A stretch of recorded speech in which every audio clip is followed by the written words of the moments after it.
امیر المومنین، میں پھر تکرار کر رہا ہوں، کئی مقامات پر اس طرح سے وصیت کی کہ وہ پیغام منتقل ہو جائے. کبھی اپنے بیٹے کو مخاطب کرتے ہیں اور اس کے ذریعے ماننے والوں تک پیغام پہنچایا جاتا ہے.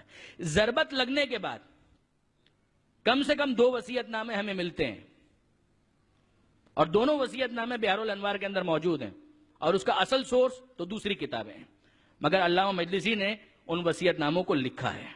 نہج البلاغہ میں خود 1 سے زائد وصیت نامے موجود ہیں، مگر ضربت لگنے کے بعد آپ سوچ سکتے ہیں کہ جب مولا کسی بات کو بطور وصیت پیش کر رہے ہیں تو وہ کتنی اہم ہوگی. واقعاً وہ بہت اہم ہے، بہت اہم ہے کہ ضربت لگی ہوئی ہے، یعنی اتنا زخمی ہو چکا ہے مولا کہ ازبق بن نباتہ کے الفاظ آپ کو معلوم ہے نا. پھر عرض کر رہا ہوں کہ منزل مصائب سے کچھ دور ہوں، مگر یہ جملہ تو سنی لیجئے کہ ازبق بن نباتہ جب آئے ہیں، امام حسن نے کہا اے ازبق، میں نے کہا تھا کہ چلے جاؤ. کہا کہ مولا مگر میرا نفس تنگی کر رہا ہے، میرا دل میرے ہاتھ میں نہیں ہے، میرے قابو میں نہیں ہے، میں ایک نظر مولا کو دیکھنا چاہتا ہوں. اور جب وہ دیکھ کر واپس آیا، کسی نے پوچھا کہ تم نے مولا کو کیسا پایا؟ کہا مولا کی پیشانی پر ایک زرد رنگ کی پٹی بندھی ہوئی تھی، خون اتنا بہہ چکا تھا کہ میں سمجھ نہیں پا رہا تھا کہ کس کا رنگ زیادہ زرد ہے، پٹی کا یا پیشانی کا. چہرہ زیادہ زرد ہے یا وہ پٹی زیادہ زرد ہے، میں پہچان نہیں پا رہا تھا. ضربت لگنے کے بعد امیر المومنین نے جو وصیت کی نہج البلاغہ کے اندر، آپ جانتے ہیں کہ نہج البلاغہ اس کے 3 حصے ہیں، خطبات، مکتوبات اور پھر کلمات قصار. خطبات مولا کی تقاریر، مکتوبات مولا کے لیٹرز جو مولا نے تحریر کروائے. یہ وصیت نامہ جو اب میں پڑھنے جا رہا ہوں، یہ مولا نے باقاعدہ لکھوایا ہے کہ اس کو لکھو. یہ اتنا امپورٹنٹ ڈاکومنٹ ہے کہ باقاعدہ امیر المومنین نے اس کو لکھوایا. نہج البلاغہ میں اس کا نشان ہے 47. اور اب فقط مختصر، بہت طولانی وصیت نامہ نہیں ہے، مختصر، مگر ذرا اس پر توجہ کیجئے گا. یہ امیر المومنین اپنے ماننے والوں، چاہنے والوں سے چاہ رہے ہیں کہ دیکھو اس پر عمل کرنا. مولا فرماتے ہیں، درود بھیجئے محمد و آل محمد.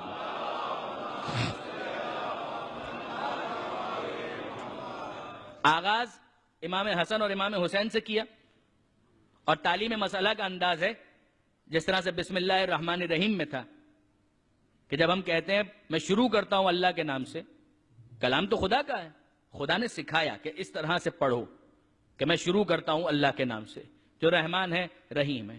اسی طرح سے خطاب بظاہر امام حسن اور امام حسین کو ہے، مگر اس کے ذریعے سے میسج تمام ماننے والوں کو دیا جا رہا ہے.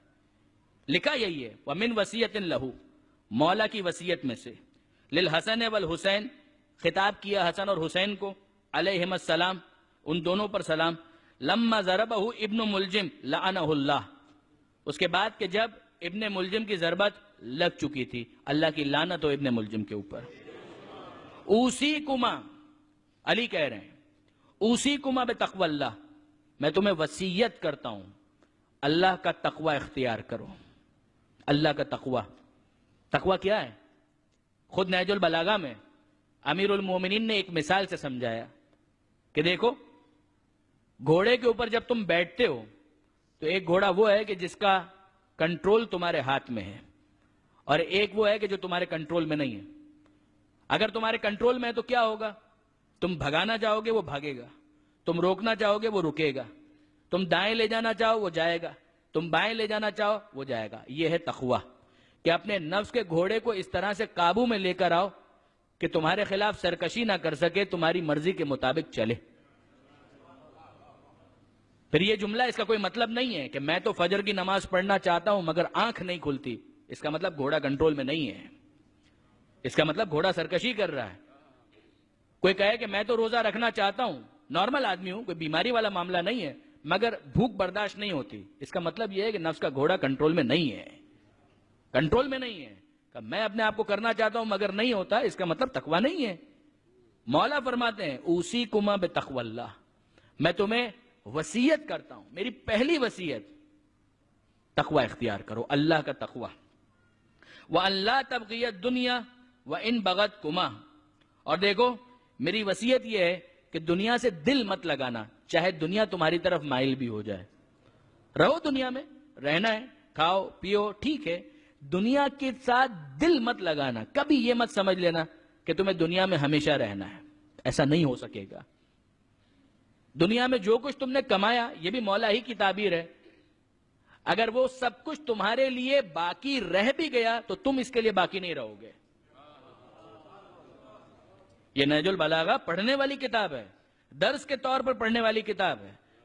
واقعاً اس کا مطالعہ میرے نوجوان دوست اگر ہو سکیں تو روزانہ آدھا گھنٹہ نکالیں نہج البلاغہ کا مطالعہ کرنے کے لیے، اور سنیں اور دیکھیں کہ مولا کائنات پیغام کیا دینا چاہتے ہیں. مولا فرماتے ہیں دیکھو دل مت لگاؤ، رہو دنیا میں، رہنا ہے، اسی میں سب کچھ کمانا ہے، آخرت کے لیے بھی یہیں سے کماؤ گے. دنیا سے دل مت لگاؤ، اگرچہ دنیا ایسا محسوس بھی ہو کہ تمہاری طرف مائل ہو رہی ہے، دل مت لگاؤ. وَلَا تَأْسَفَ عَلَى شَيْءٍ مِّنْهَا زُبِيَ عَنْكُمَا. اور اگر کوئی چیز تمہاری دنیا میں کھو جائے، بہت زیادہ پریشان ہونے کی ضرورت بھی نہیں ہے. کھو گئی، ڈھونڈو، مل گئی ٹھیک ہے، نہیں ملی کوئی بات نہیں. دنیا میں معاملہ یہی ہے. دیکھیے یہ بھی معصومین کی تعبیر ہے، دنیا تو خطرات کی زد میں ہے. جوانی ہے تو بڑھاپے کا خطرہ، صحت ہے تو بیماری کا خطرہ، زندگی ہے تو موت کا خطرہ، اگر دولت ہے تو غربت کا خطرہ. تلک الایام نداولها بین الناس. پروردگار پہلے ہی اعلان کر چکا ہے، یہ تو دن ہے، ہم پلٹاتے رہتے ہیں، کبھی کے دن بڑے کبھی کی راتیں، تو آئے گا جائے گا سب ہوگا. یہ بھی نہیں کہا جا رہا کہ اپنے پیر پر کلہاڑی مارو، اپنی چیزوں کو ضائع کر دو، اسراف فضول خرچی، یہ بھی نہیں ہے. مگر فرض کرو کچھ لوز ہو گیا، ہوتا ہے، چلتا ہے، ٹھیک ہے، دنیا اسی کا نام ہے. مولا فرماتے ہیں لا تاسفا، بہت زیادہ افسوس کی ضرورت نہیں ہے. علی شیء منها زوی عنکما. اور دیکھو وقول بالحق، بات کہو تو حق کہو.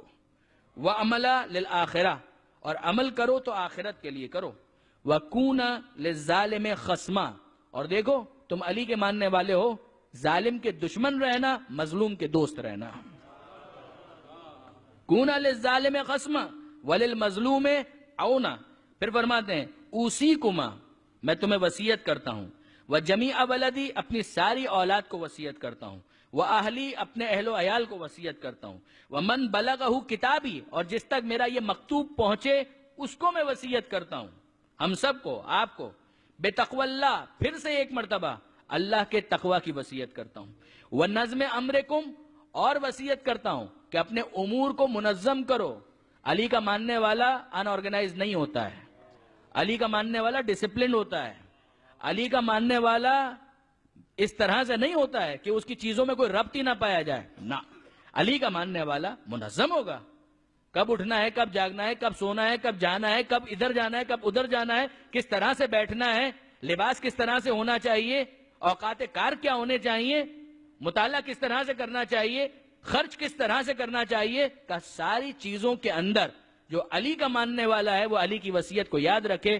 بنظم امرکم، میں تمہیں وصیت کرتا ہوں کہ اپنے امور کو منظم کرو. تم ان آرگنائز نہیں ہو سکتے، انڈسپلنڈ نہیں ہو سکتے اگر علی کے ماننے والے ہو.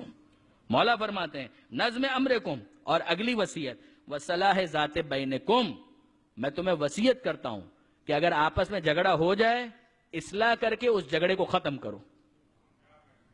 علی کے ماننے والے آپس میں بہت زیادہ روٹھ بھی نہیں سکتے، بہت زیادہ ناراض نہیں ہو سکتے. یہ کون سا طریقہ ہے علی کے ماننے والوں کا کہ ماں اولاد سے بات نہ کرے، بھائی بھائی سے گفتگو کرنے کے لیے تیار نہ ہو، دوست آپس میں گفتگو نہ کرے. سب سے بڑا رشتہ ولایت کا رشتہ ہے، سب سے بڑا رشتہ ولایت کا رشتہ ہے. خود پیغمبر نے کہا ہے انا وعلی ابوا هذه الامہ، میں اور علی اس امت کے باپ ہیں. جو علی اور علی کے ساتھ علی کے بھائی محمد مصطفیٰ کو اپنا باپ سمجھتا ہے تو اس کا مطلب یہ ہے کہ ساری امت کو ایک اولاد کی طرح ہونا چاہیے. پھر اس کے بعد کیسے ممکن ہے کہ ناراضگیاں بہت زیادہ چل سکے. سنیے مولا کیا کہہ رہے ہیں. مولا فرماتے ہیں وصلاح ذات بینکم، میں وصیت کرتا ہوں آپس کے جھگڑوں کو ختم کرو، آپس کے جھگڑوں کو نپٹاؤ. پھر فرماتے ہیں فإنی سمیت جدکما، اے بیٹا حسن، اے بیٹا حسین، میں نے تمہارے جد محمد مصطفیٰ صلی اللہ علیہ وآلہ وسلم سے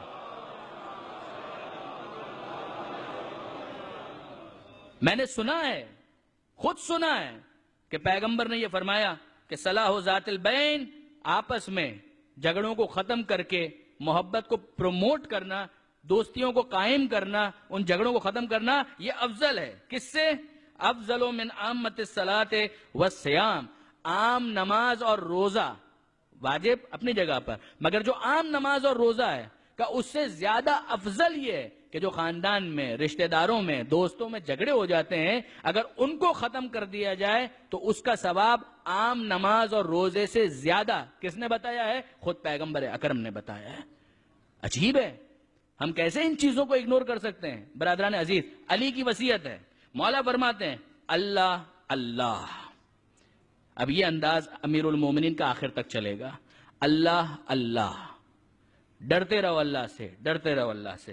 فی الایتام، یتیموں کے بارے میں ڈرتے رہو، جس کے سر سے اس کے باپ کا سایہ اٹھ گیا ہے اور وہ نابالغ ہے، ڈرتے رہو یتیموں کے بارے میں۔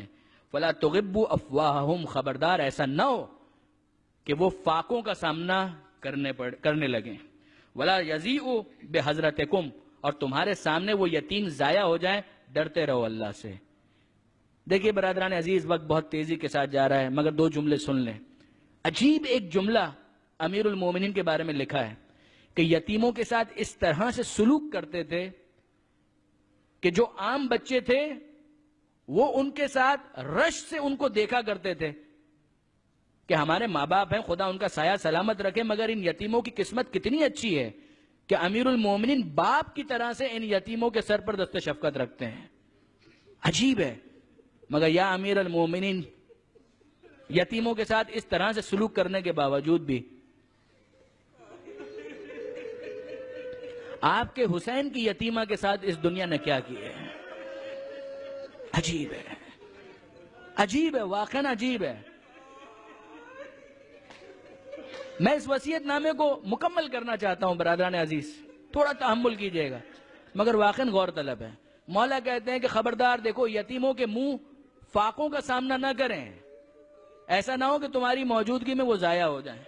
پھر فرماتے ہیں واللہ واللہ فی جیرانکم، میں تمہیں پڑوسیوں کے بارے میں وصیت کرتا ہوں، فإنہم وصیت نبیکم، اور دیکھو یہ پڑوس یہ بھی تمہارے نبی کی وصیتوں میں سے ہے۔ ما زال یوصی بہم، اتنا تاکید کرتے تھے اللہ کے رسول، حتی ظننا، کہ ہمیں تو یہ گمان ہونے لگا انہ سیورثہم، کہ وہ انہیں وراثت کے اندر بھی حصہ دلوائیں گے، کہ جو پڑوسی ہے اس کا میراث میں بھی حصہ ہوتا ہے۔ ایسا نہیں کہا، مگر گمان یہ ہونے لگا۔ واللہ واللہ فی القرآن، اللہ اللہ فی القرآن، دیکھو اللہ سے ڈرتے رہنا، اللہ سے ڈرتے رہنا قرآن کے بارے میں۔ لا یسبقکم بالعمل بہ غیرکم، ایسا نہ ہو کہ اس قرآن پر عمل کرنے میں جو تمہارا دشمن ہے وہ تم پر سبقت لے جائے۔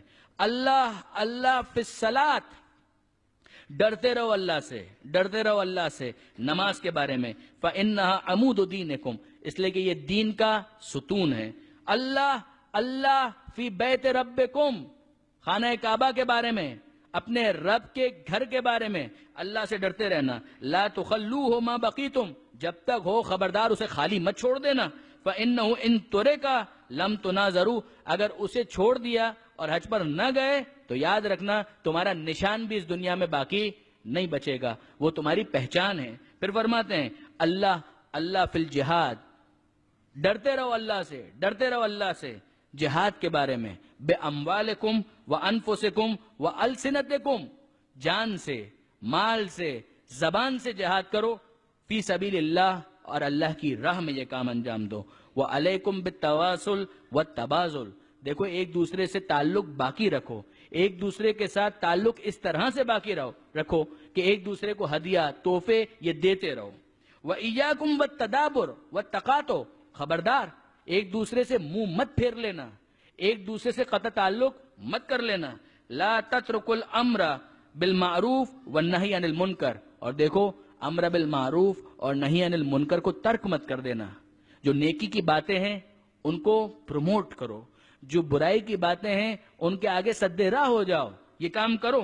فَيُوَلَّ عَلَيْكُمْ شِرَارُكُمْ، اور اگر تم نے ایسا نہیں کیا، امر بالمعروف اور نہی عن المنکر کو تم نے ترک کر دیا، تو ہوگا کیا؟ جو تمہارے شریر، شر پھیلانے والے افراد ہیں انہی کو تمہارا حاکم بنا دیا جائے گا. ثم تدعون فلا یستجاب لکم، اور اس کے بعد تم اللہ سے دعا بھی مانگو گے تو تمہاری دعائیں قبول نہیں ہوں گی. پھر اس کے بعد فرماتے ہیں، یہ عجیب ظرف ہے علی ابن ابی طالب کا جو اب جملے آ رہے ہیں. مولا فرماتے ہیں، یا بنی عبد المطلب، یا بنی عبد المطلب، اے عبد المطلب کی اولادوں، اے میرے خاندان والوں، اے میرے رشتہ داروں، لا الفینکم تخوضون دماء المسلمین خوضا، میں نہ دیکھوں کہ تم عام مسلمانوں کا خون بہاتے پھر رہے ہو. تقولون، یہ کہہ کر کہ قتل امیر المومنین، کہ علی کو مار دیا گیا، علی کو قتل کر دیا گیا، یہ کہہ کر تم کسی بے گناہ کا خون بہاؤ، مجھے یہ قبول نہیں ہے، مجھے یہ برداشت نہیں. یہ کس نفس کی قیمت کی بات ہو رہی ہے جس کے عوض اللہ نے اپنی مرضی فروغ کی ہے؟ کوئی مقابلہ ہے ابن ملجم کے نجس خون کا علی مرتضیٰ کے پاک خون کے ساتھ؟ کوئی مقابلہ نہیں ہے. مگر یہ علی کا ظرف ہے کہ امیر المومنین فرماتے ہیں کہ میرے بدلے اگر قتل کیا جائے گا تو صرف ابن ملجم کو قتل کیا جائے گا.